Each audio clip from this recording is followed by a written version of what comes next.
ఆ మర్నాటి ఉదయం 6 గంటలకి ప్రాంతీయ వార్తల్లో దేశ విచ్ఛిన్నానికి భయంకరమైన ఆ కుట్ర గురించి తెలుసుకున్న దేశం యావత్తూ ఒక్కసారిగా నిర్ఘాంతపోయింది. ఆ కుట్రను ఛేదించిన కమాండర్ రుద్రని రాష్ట్రపతి, ప్రధాని, సర్వ సైన్యాధ్యక్షుడు ప్రత్యేకంగా అభినందిస్తూ శుభాకాంక్షలు పంపారని వార్తల్లో విన్న ప్రజానీకం నాలుకల మీద రుద్ర పేరు నాట్యమాడింది. మదురై డిఫెన్స్ కంటోన్మెంట్ హాస్పిటల్ ఆ ఉదయం 10 గంటల వేళ ఉద్విగ్నభరితంగా ఉంది. రుద్ర నుంచిన వార్డు చుట్టూ ఆర్మీకి సంబంధించిన స్పెషల్ కమాండోలు కాపలా కాస్తున్నారు. ఆ కంటోన్మెంట్ ఏరియా కమాండర్ అక్కడే క్యాంపు వేసుకుని పరిస్థితిని స్వయంగా పర్యవేక్షిస్తున్నాడు. స్థానిక ప్రెస్ రిపోర్టర్సే పూర్తి వివరాలు తెలుసుకోవడానికి, రుద్రని ఫోటో తీయడానికి గుంపులుగా చేరి చేస్తున్న ప్రయత్నాల్ని సున్నితంగా తిరస్కరిస్తున్నారు సంబంధిత అధికారులు. మదురై పోలీస్ కమిషనర్ సహితం ఆ హాస్పిటల్ ఆవరణలో నిలిచిపోయి లోపలికి వెళ్లే అవకాశం లేక నిరీక్షిస్తున్నాడు. ఆ సమయంలో విమానాశ్రయం నుంచి పోలీస్ ఎస్కార్టుతో వచ్చిన కారొకటి హాస్పిటల్ ప్రాంగణంలోకి ప్రవేశించింది. కారులోంచి ఫుల్ సూట్లో దిగుతున్న 60 ఏళ్ల ఆజానుబాహుడు వద్దకు డిఫెన్స్కి చెందిన ఓ అధికారి పరిగెత్తుకునెళ్ళి, good morning sir, I think you are doctor Mrityunjaya అని పలకరించాడు. విషణ్ణ వదనంతో కారు దిగిన డాక్టర్ మృత్యుంజయ అప్రయత్నంగా అవునన్నట్లు తల పంకించాడు. ఆయన వెనకే కారు దిగిన సుమారు 55 ఏళ్ల వయసున్న పార్వతీదేవి లాంటి తన భార్యని పరిచయం చేస్తూ, she is my wife Bhramaramba, mother of commander Rudra అని పరిచయం చేశాడు డాక్టర్ మృత్యుంజయ. భ్రమరాంబ కన్నీళ్లతో ఆ అధికారి వైపు చూస్తూ, మా అబ్బాయికి ఎలా ఉంది బాబు అని ప్రశ్నించింది ఆర్ద్రపూరిత స్వరంతో దీనంగా. అంతలో డిఫెన్స్ ఏరియా కమాండర్ వాళ్ళని సమీపించి విష్ చేసి, నథింగ్ టు వర్రీ డాక్టర్ సాబ్, మీ అబ్బాయి గారికి వచ్చిన భయమేమీ లేదమ్మా. స్పెషల్ డాక్టర్ల పర్యవేక్షణలో అతడిని స్పెషల్ ఇంటెన్సివ్ కేర్ యూనిట్లో ఉంచారు. దెబ్బ బలంగా తగలడం వల్ల తల మీద 18 కుట్లు పడ్డాయి. కోర్స్ రుద్ర వంటి సుపీరియర్ డిఫెన్స్ ఆఫీసర్కి ఇలాంటి దెబ్బలు, ప్రమాదాలు తృణప్రాయం. మన దేశాన్ని, జాతిని ఒక ఘోర విపత్తు నుంచి తప్పించిన కమాండర్ తల్లిదండ్రులైన మీకు భారత జాతి తరపున, భారత రక్షణ శాఖ తరపున మా హృదయపూర్వక ధన్యవాదాలు అర్పిస్తున్నాం. రుద్రకింకా స్పృహ రాలేదు. అయినా భయం లేదు. ప్రమాదం అంతకంటే లేదు. రండమ్మా, రండి డాక్టర్, మీ అబ్బాయిని చూపిస్తాను రండి అంటూ సగౌరవంగా, సవినయంగా ఆహ్వానించాడు. డాక్టర్ మృత్యుంజయ బాధని గొంతులోనే అణుచుకుంటూ, ఆయన అర్ధాంగి భ్రమరాంబ దుఃఖాన్ని కనుపాపల్లోనే బిగబెట్టుకుంటూ ఏరియా కమాండర్ని అనుసరించారు. అప్పటి వరకు ఆ మాత్రం అవకాశం కూడా లభించని మదురై పోలీస్ కమిషనర్ హడావిడిగా వచ్చి వాళ్లతో పాటు అనుసరిస్తూ, నిన్న సాయంత్రం రుద్ర నన్ను కలుసుకున్నప్పుడు ఇలాంటి పరిణామం సంభవిస్తుందని నేను ఏమాత్రం ఊహించలేదు. కానీ నేను ఈ దేశంతో పాటు మా మదురై పోలీసు డిపార్ట్మెంట్ యావత్తు మీ అబ్బాయి గారికి ఎంతో రుణపడి ఉంది. ఎక్కడో 1500 కిలోమీటర్ల దూరంలో హైదరాబాద్ సబర్బన్ ఏరియాలో నివసిస్తూ ఉస్మానియా హాస్పిటల్లో ప్రాక్టీస్ చేస్తున్న మిమ్మల్ని ప్రత్యేక విమానంలో హైదరాబాద్ నుంచి మదురైకి రప్పించారంటేనే కమాండర్ రుద్ర ఈ దేశానికి చేసిన సేవ ఎంత అమూల్యమైందో అర్థమవుతోంది. ఆయన సేవలో, సాహసంలో పాలు పంచుకునే అదృష్టం మాకు లభించకపోయినా మా ఏరియాలో, మా జిల్లాలో ఆయనకింత గొప్ప గౌరవం లభించినందుకు మేమెంతో గర్విస్తున్నాం డాక్టర్ అంటూ చెప్పుకొస్తున్నాడు. డాక్టర్ మృత్యుంజయకు ఆ పొగడతలు వినిపించడం లేదు. ఆయన్ని అనుసరిస్తున్న భ్రమరాంబకి ఆ జేజేలు వినిపించడం లేదు. ఆ దంపతులకి ఏకైక పుత్రుడు రుద్ర. వాళ్ల నోముల పంట రుద్ర. వాళ్ల అభిష్టానికి విరుద్ధంగా సైన్యంలో చేరి అడుగడుగునా ప్రమాదాలు తెచ్చుకుంటూ ప్రతిసారి వాళ్ళని మనస్తాపానికి గురి చేస్తున్న వాళ్ల ఏకైక పుత్రుడు రుద్ర. ఇప్పుడు ఆ కొడుకు పరిస్థితి ఎలా ఉందో. తల మీద 18 కుట్లు పడ్డాయంటున్నారు. ఏ కుట్టు ఎలాంటి దురదృష్టాన్ని వరిస్తుందో. వాళ్ళు స్పెషల్ ఇంటెన్సివ్ కేర్ వార్డు సమీపించేసరికి ఆ వార్డు బయటే నిద్రలేమితో, గుంటలు పడిన కళ్లతో, దుఃఖోద్వేగంతో, పీకుపోయిన వదనంతో ఒంటరిగా పిచ్చిదాల్లా కూర్చునున్న మానస ఒక్కసారిగా లేచి ఎదురు పరిగెత్తుకుని వెళ్ళి, అత్తయ్య, బావ, బావ అంటూ బౌరుమని ఏడ్చేసింది. సరిగ్గా అదే క్షణంలో ఇంటెన్సివ్ కేర్ వార్డులో భారంగా తల కదిలించాడు కమాండర్ రుద్ర. ఆ గదిలో అతన్ని అనుక్షణం పరీక్షిస్తోన్న సర్జన్లు, ఆర్థోపెడిక్స్, న్యూరాలజిస్టులు ఒక్కసారిగా ఉలిక్కిపడుతూ అతడి వైపు చూశారు. బెడ్ మీద పడుకోబెట్టిన రుద్ర తలకి పూర్తిగా బ్యాండేజ్ కవర్ చేయబడింది. అతడి 2 పాదాల బొటన వేళ్లకి నీడిల్స్ ఫిక్స్ చేసి నిరంతరంగా సెలైన్ ఎక్కించబడుతోంది. అప్పటి వరకు అతడి ఆరోగ్య పరిస్థితి చాలా సంతృప్తికరంగా ఉంది. అయినప్పటికీ ఇంకా స్పృహ రానందున స్పెషలిస్టు డాక్టర్స్ అంతా అతడి బెడ్ చుట్టూ చేరారు. ఒక అసిస్టెంట్ అతడి బీపీ చెక్ చేస్తున్నాడు. మరో ఎక్స్‌పర్ట్ ఆ సమయంలో రుద్రకి ఈసీజీ తీస్తున్నాడు. ఒక డాక్టర్ అతడి పల్స్ పరీక్షిస్తున్నాడు. దాహం, దాహం.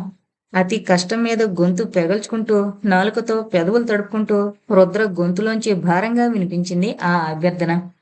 ఆ వైద్య నిపుణుల బృందానికి నాయకత్వం వహిస్తోన్న చీఫ్ సర్జన్ చప్పున తల తిప్పి ఓ సిస్టర్‌కి సైగ చేశాడు. ఐస్ వాటర్ కోసం ఆ సిస్టర్ ఫ్రిడ్జ్ వైపుకు పరిగెత్తింది. సరిగ్గా అదే సమయంలో అక్కడికి 2000 కిలోమీటర్ల దూరంలో ఉన్న రాజా రంగప్రసాద్ భవంతిలో జరుగుతోంది వార్షిక వర్ధంతి.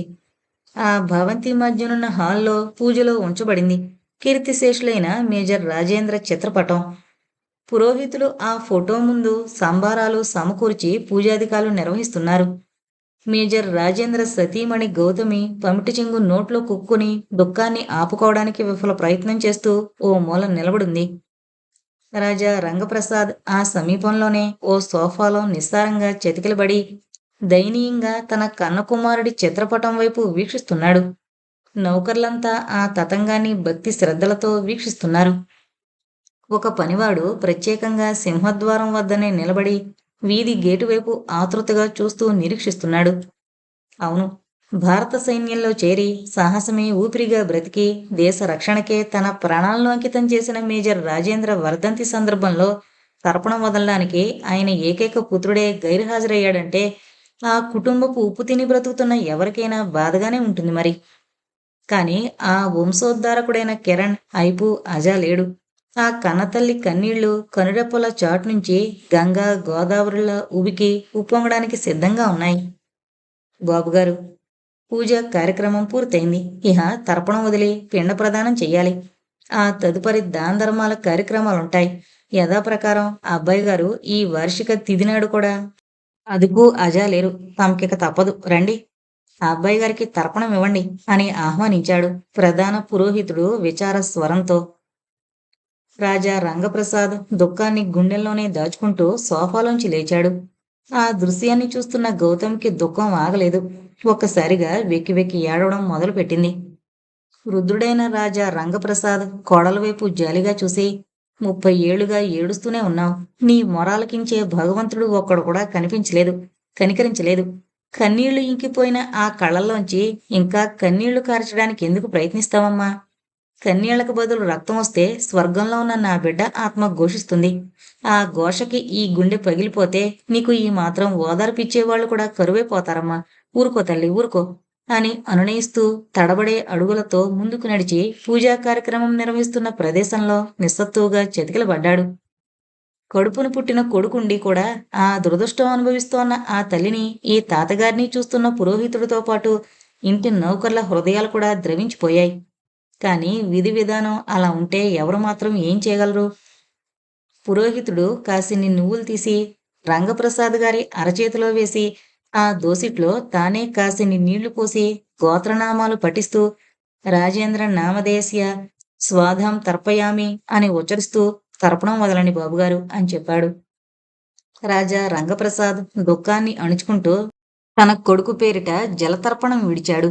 సరిగ్గా అదే క్షణంలో కమాండర్ రుద్ర గొంతుకలో స్పూన్తో ఐస్ వాటర్ పోసింది సిస్టర్.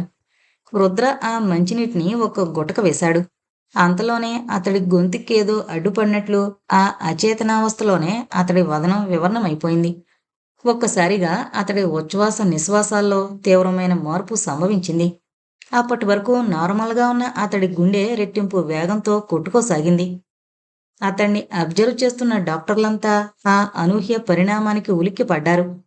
అంతలో తన గొంతులోకి జారిన జలాన్ని స్వీకరించిన రుద్ర దప్పికతో నాలుకను బయటకు చాచి పాము నోట్లోంచొచ్చిన నాలిక కదులుతున్నట్లు తన నాలికను అటు ఇటు కదిలిస్తూ పేదాలు తడుపుకోసాగాడు. చీఫ్ సర్జన్ అది గమనించి sister give some more water అని ఆర్డర్ వేశాడు. సిస్టర్ మరొక స్పూన్ వాటర్ రుద్ర గొంతులో పోస్తోంది. అదే క్షణంలో ఎక్కడో తన కొడుక్కి తర్పణం విడుస్తున్నాడు రాజా రంగప్రసాద్. గోత్రస్య రాజేంద్ర నామధేయస్య అని పురోహితుడు పఠిస్తుంటే రెండోసారి తన కుమారుడికి జలతర్పణం ఇచ్చాడు రాజా రంగప్రసాద్. సరిగ్గా అదే క్షణంలో సిస్టర్ రుద్ర గొంతులో రెండోసారి స్పూన్తో ఐస్ వాటర్ పోసింది. ఆ ఐస్ వాటర్ గొంతులోంచి కిందకు జారుతుండగానే అనూహ్య రీతిలో ఉక్కిరిబిక్కిరయ్యాడు రుద్ర. అప్రయత్నంగా అతడి గొంతు పొలమారింది. అర్థం కాని బాధతో అతడి ముఖంలో రక్తనాళాలు ఉప్పొంగాయి. చీఫ్ సర్జన్ ఆ పరిణామ క్రమాన్ని గమనిస్తూ what is this, what is going on అరిచాడు కీచు గొంతుతో. ఆ అరుపుతో సంబంధం లేనట్లుగా దాహార్తితో తప్పిస్తూ రుద్ర నోట్లోంచి నాలుక బయటకొచ్చింది.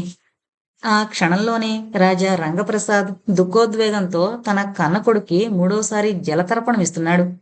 నామధేయస్య అంటున్న పురోహితుడి మంత్రంతో పాటు తిలధాన్యంతో కలిసి జలతర్పణాన్ని కుమారుడికి అర్పిస్తూ ఘోరణ విలపిస్తూ బొక్కబోర్లా ముందుకి తూలిపోయాడు రాజా రంగప్రసాద్. గౌతమి చప్పున పరిగెత్తుకొచ్చి తన దుఃఖాన్ని బలవంతంగా దిగమింగుకుంటూ ఆయన్ని ఒడిలోకి లాక్కుంటూ, మామగారు, మిమ్మల్ని చూసే నేనింకా ప్రాణాలతో బ్రతుకుతున్నాను.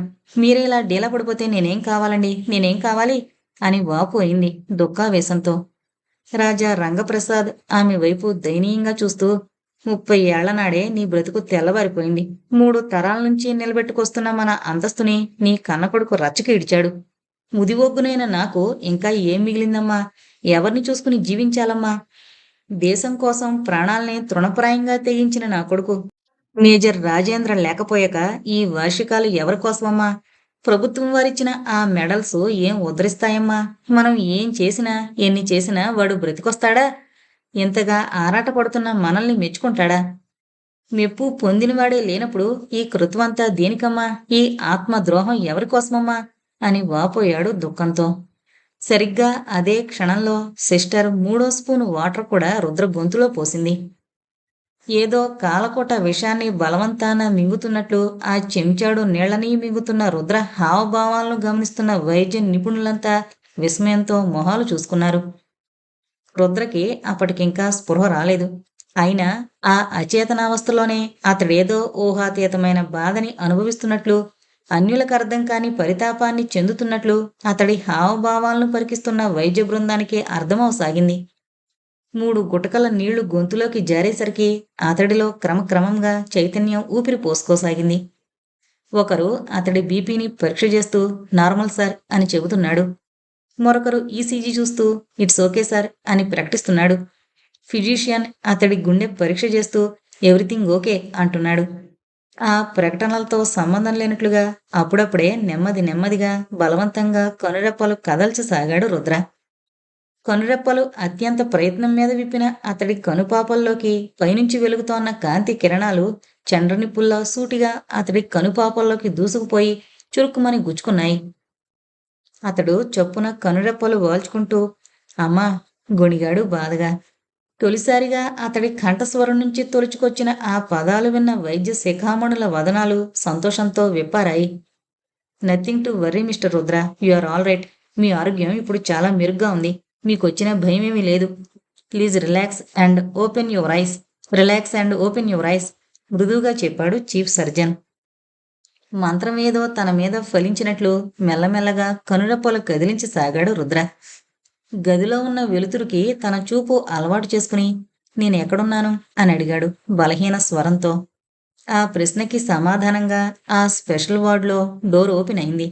డాక్టర్ మృత్యుంజయ, అతని భార్య భ్రమరాంబ, అతని మేనకోడలు మానస దైన్య వదనాలతో లోపలికి అడుగు పెట్టారు. చీఫ్ సర్జన్ ఎక్కడ లేని ఉత్సాహం ప్రదర్శిస్తూ, ఇలా చూడండి కమాండర్ రుద్ర, మీరిప్పుడు 100% ఆల్ రైట్. మిమ్మల్ని చూడ్డానికి మీ నాన్నగారు, అమ్మగారు, మీ మరదలు మానస వచ్చారు. ఒక్కసారి వాళ్ళని చూసి గుర్తుపట్టండి ప్లీజ్ అని ప్రోత్సహించాడు. రుద్ర బలవంతాన కనురెప్పల్ని విప్పార్చి చూశాడు. డాక్టర్ మృత్యుంజయ కన్నీళ్లని కనుపాపల్లో దాచుకుంటూ ముందుకొచ్చాడు. రుద్ర అతడి వైపు అయోమయంగా చూస్తూ ఎవరు వీరు అని ప్రశ్నించాడు హీనస్వరంతో. ఆ ప్రశ్న వింటూ ఉలిక్కి పడ్డాడు డాక్టర్ మృత్యుంజయ. చీఫ్ సర్జన్ చొప్పున కల్పించుకుంటూ డోంట్ ఎగ్జాగరేట్ కమాండర్ రుద్ర. ఆయన మీ నాన్నగారు డాక్టర్ మృత్యుంజయ, ఆవిడ మీ అమ్మగారు శ్రీమతి భ్రమరాంబ అని చెప్పాడు. ఆ మాటలతో పాటే కొడుకు ముందుకొచ్చి నిలబడింది భ్రమరాంబ కన్నీళ్లతో. రుద్రమొహంలో ఎవరూ ఊహించని అనూహ్యమైన బాధావేశం చోటు చేసుకుంది. అతడు చొప్పున కళ్ళు మూసుకున్నాడు. అంతలోనే కళ్ళు తెరుస్తూ ఎవరు మీరు అని ప్రశ్నించాడు అయోమయంగా. డాక్టర్ మృత్యుంజయ కుమారుడి వైపు తత్తరపాటుతో చూస్తూ అలాంటివేంటి బాబు, నన్ను గుర్తుపట్టలేదా? నేను మీ డాడీని, ఈవిడ మీ అమ్మ అని చెప్పాడు. ఆ నిజాన్ని స్వీకరించడానికి ఇష్టపడినట్లు రుద్ర అసహనంతో తల విదిలిస్తూ, no, you are not my parents. మీరు నా తల్లిదండ్రులు కారు. డోంట్ బ్లఫ్ అరిచాడు కీచు గొంతుతో. ఆ తృణీకారాన్ని ఆలకించిన అందరూ ఉలిక్కిపడ్డారు. అంతలో మానస చప్పున ముందుకొస్తూ, బావా, ఇలా చూడు, నా కళ్ళలోకి చూసి మాట్లాడు. నేనెవరో గుర్తున్నానా? ప్రశ్నించింది భావోద్వేగంతో. రుద్ర అరక్షణం పాటు ఆమె ముఖాన్ని తేరిపారా చూసి, నో, మీరెవరో నాకు తెలీదు అని జవాబిస్తూనే చొప్పున తల పక్కకు తిప్పుకుని, డాక్టర్, నాకేమవుతుందో నాకే తెలియడం లేదు. Please call my family immediately. మా నాన్నగారిని తక్షణం ఇక్కడికి పిలిపించండి. నా భార్యని వెంటనే ఇక్కడికి రప్పించండి. నా కొడుకుని, మా చిన్నారిని అర్జెంటుగా తీసుకురండి.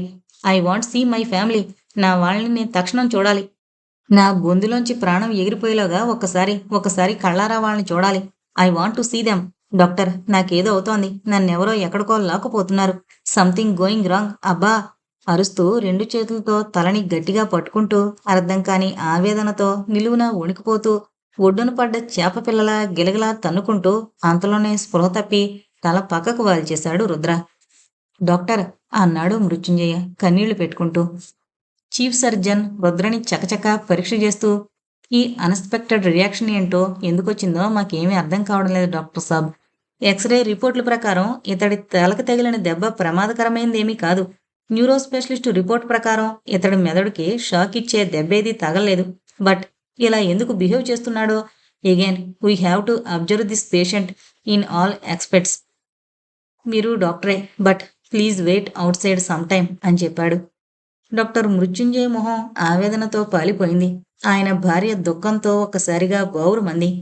మానస కళ్ళనిండా కన్నీళ్లు నింపుకుంటూ తన బావ వైపు పిచ్చిదానిలా చూసింది. డాక్టర్ మృత్యుంజయ భార్యని దగ్గరకు తీసుకుని ఆమె శిరస్సుని గుండెకు పొదువుకుంటూ, నేనిప్పుడో చెప్పాను, మనకున్నది ఒక్కగానొక్క కొడుకు. వీణ్ణి డిఫెన్స్ సర్వీసులో పంపించొద్దని ఆనాడే మొత్తుకున్నాను. వీడు మొండిపట్టు పట్టాడు. పుత్ర వాత్సల్యంతో వీణ్ణి సమర్థించావు. ఇప్పుడేమైందో చూసావా భ్రమరా? ఈ చేతులతో ఎందరికో ప్రాణదానం చేసిన ఈ డాక్టర్ తన కన్న కొడుకుని కాపాడుకోలేని నిస్సహాయ స్థితిలో కన్నీళ్లు తుడిచే శక్తి లేక తన కన్నీళ్లు తనే తుడుచుకోవడానికి జంకుతున్నాడు. ఇప్పుడు కన్నీళ్లు పెట్టుకుని ఏంటి ప్రయోజనం? మన కర్మ ఎలా రాసిపెట్టుంటే అలా జరుగుతుంది. పదవే అని సమాధానపరుస్తూ భార్యని బయటకు తీసుకుని వెళ్ళాడు. మానస దుఃఖాన్ని గొంతులోనే దిగమింగుకుంటూ కన్నీళ్లతో వాళ్ళని అనుసరించింది.